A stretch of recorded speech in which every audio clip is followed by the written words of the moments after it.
શરૂઆત કરીશું મહત્વપૂર્ણ સમાચારથી। ગુજરાત સરકારના ગૃહ વિભાગ દ્વારા લોકરક્ષક કેડરની ભરતી પ્રક્રિયા પૂર્ણ કરવામાં આવી છે।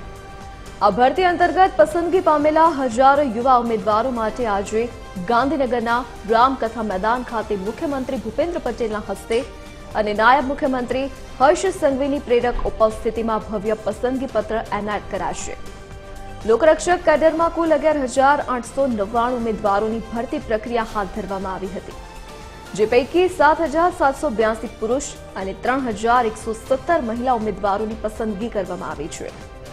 હાલના તબક્કે જે ઉમેદવારોના ડોક્યુમેન્ટ વેરિફિકેશન પૂર્ણ થયેલ છે તેવા કુલ 11,607 ઉમેદવારોની આ કાર્યક્રમમાં નિમણૂક પત્રો એનાયત કરવામાં આવશે।